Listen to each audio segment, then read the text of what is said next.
Hello everyone, welcome back to another episode of r/Malicious Compliance. In today's episode, boss keeps pushing his task onto me. Management was not ready for my compliance. A dirty house stresses you out? Let me fix that. Before we get started, make sure to subscribe so you will never miss a video. So let's get started. Boss keeps pushing his task onto me. I work at decking products company. We make stuff so people can build their own decks. It's a warehouse job and I'm the shift lead for third shift. Our previous production manager used to do safety meetings once a month for all the shifts. He was terminated and it took us about a year to promote the second shift lead to production manager.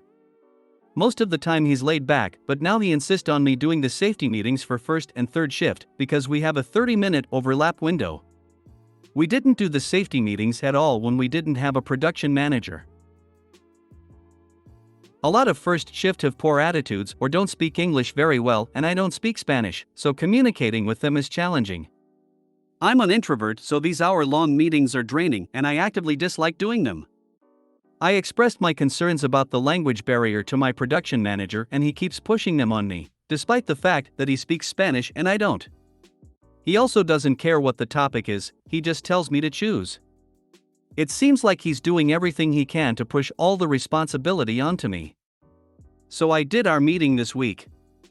It was about severe weather and cold conditions such as hypothermia and how to avoid the dangers involved. We are located in Florida, specifically the Tampa Bay area where we don't see snow or work with any refrigeration units. I handed him the sign-off sheet after the meeting and he didn't even notice the topic.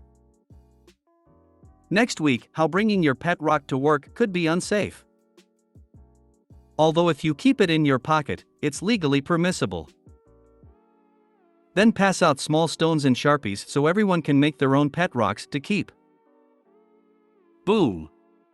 Another safety seminar taken care of, LOL. I remember a guy walking around on one job with sign-off sheets stating, safety meeting. We've met. Stay safe. Sign here. Punto de seguridad. Nos hemos encontrado. Mantener seguro. Firma aquí. He didn't speak any Spanish aside from lo siento, no hablo español, sorry, I don't speak Spanish, and that's up there. Foreman eventually took over the quasi-mandatory meetings. Next safety meeting should cover running with popsicles or lollipops in your mouth. Keep making them more ridiculous, but make sure that the new boss's boss knows that he's pawning work off if you can. Tell HR you want a raise for the additional job responsibility. If no one works on computers, do computer safety and phishing and how to choose passwords. You could let OSHA know anonymously that safety training isn't being provided to the Spanish-speaking workers and what % of staff that is. That could open a can of worms for management. Management was not ready for my compliance. This is a doozy, so kudos to anyone who reads this novel. About 20 years ago, I worked in call center at a budding payment processing company. The main performance metric was the time service factor, TSF, which required answering 80% of calls within 20 seconds. Due to a constant queue of calls, achieving this goal was impossible. Customers were unhappy. Management was unhappy. The stage was set. Enter tech support. I was hired fresh out of high school to be the call center's sole tech support and handle customer-facing application migrations. In retrospect, they basically brought me on as a project manager and systems consultant, but I didn't know any better. Unfortunately, our telephony system did not direct callers based on specialization/skill sets, so when customers called in specifically for tech support, there was a 1 in 15 chance of getting the lone tech support agent. Instead of investing in more tech support staff and overhauling the phone VRU menu, management decided the best system was to have representatives physically line up at my desk. It was frustrating and extremely overwhelming to balance my migration projects and the queue of callers that were waiting for me. So I adapted by remaining in not ready as much as possible. Not ready means your line will only ring for direct calls, but only my team had my direct line. Things were going smoother in terms of handling tech calls, people were lining up less, but management was not happy that the TSF goal was not being met. Then one day my lead pulled me aside and confronted me with my telephony stats. My not ready times were 10x everyone else's, to which I reminded them that I'm the only technician, and if 14 other people were lined up at my cubicle, then they're clogging the lines with people on hold waiting for me. Management did not care. I had a special skill, but I was not special enough to be exempt from the metric. No more not ready. Cue malicious compliance. I pretended my not ready button no longer existed and went about being a rank and file call center rep. The moment I was done with one call, I had to pick up the next. This meant during migration waves and outages, there were moments where my entire team was lined up at my desk waiting to transfer their callers to me. After about 10 to 15 minutes of just seething by my cubicle's window, some began to confront me. I explained that I was forbidden from using not ready to keep my line open. The call queue would have to die down completely until my line was open to accept a transfer call.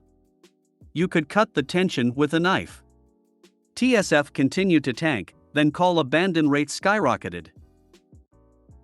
Customers were unhappy. Management was unhappy. So management did the obvious thing and hired more technicians, right? Right? Nope.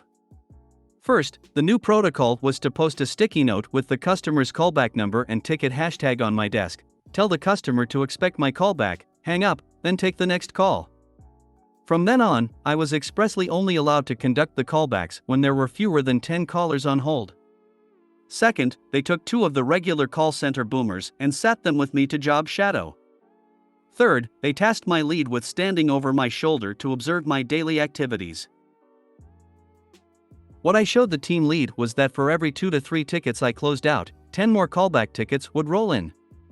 What he actually ended up doing was reprimanding me for having a high RONA, rollover not answered, count, because I'd let some calls roll over if they snuck in while I was doing morning callbacks. Abject dismay. The nightmare finally ended with the mortgage crisis.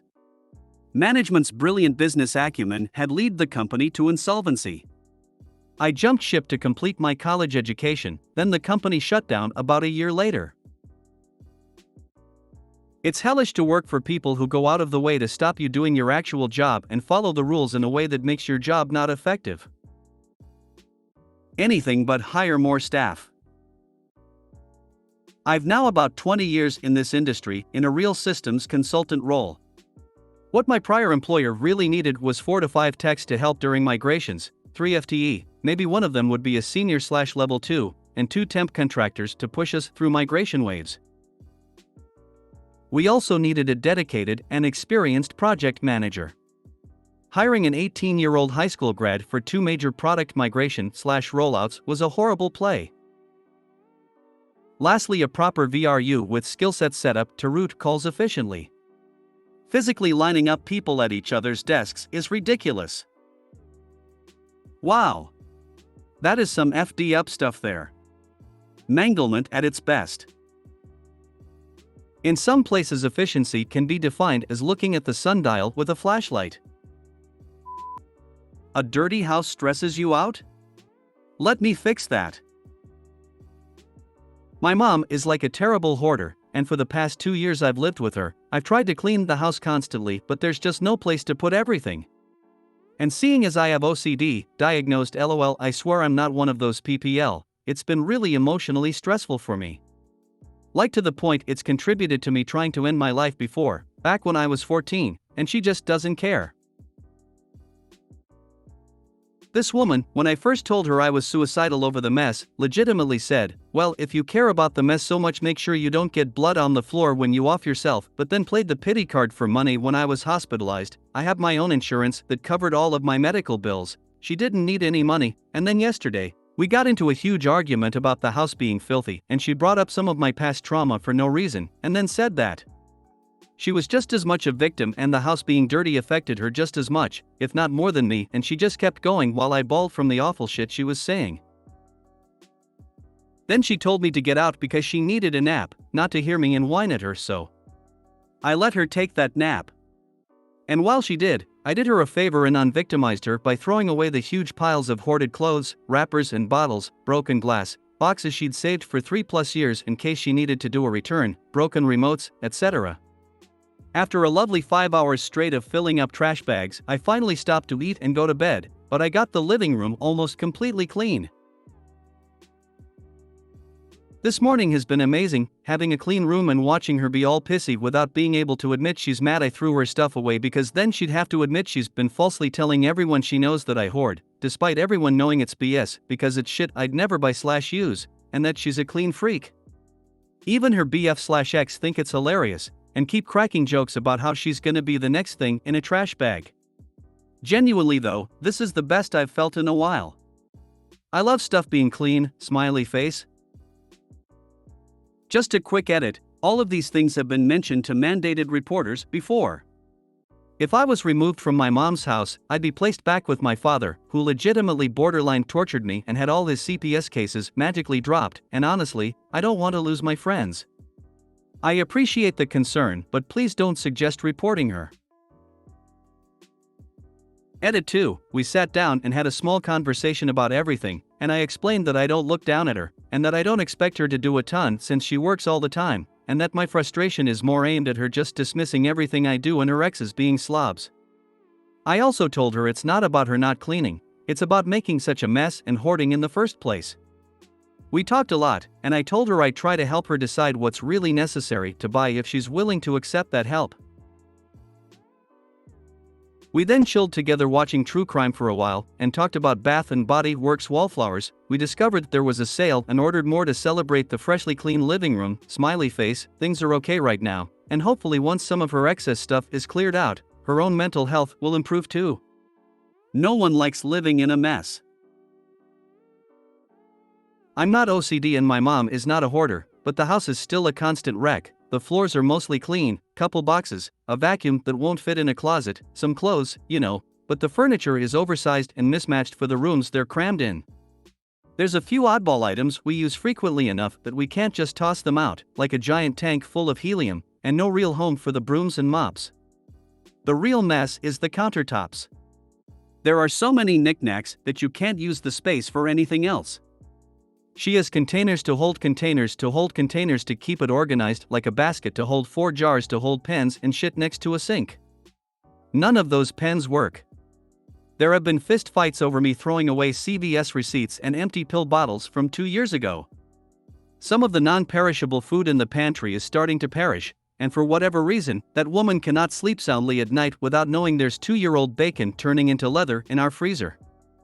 Boxes of paper and old sewing equipment litter the dining room table. There are bowls of glass beads from fish tanks we can't throw away. Empty milk jugs in case we need to clean the fish tanks, despite there being 6 gallons of fresh water sitting on the living room floor. Every once in a while a new peasant, as we like to call it, makes a visit. Someone had a baby, someone got a girlfriend, etc. Me and the siblings use the time to go scorched earth, but we still can't make a dent. We can at the very least get the kitchen clean and it'll stay relatively great for a week, but time destroys all things. How close to adulthood are you? You can look into emancipation if you're in the US, so you don't have to deal with either parent. I'm also diagnosed with OCD, so I get it, bestie. And she's gonna say no to therapy because hoarding is a psychological issue. Good on you for going nuclear. If you have diagnosed OCD, more than likely you got it from her, and she is what a lifetime of no treatment and lack of understanding looks like. Not a doctor, but this turned out to be the case for me and my mom and ADHD. If you made it to the end of the video, thanks for watching. Don't forget to like, subscribe and share, and we will see you in the next video.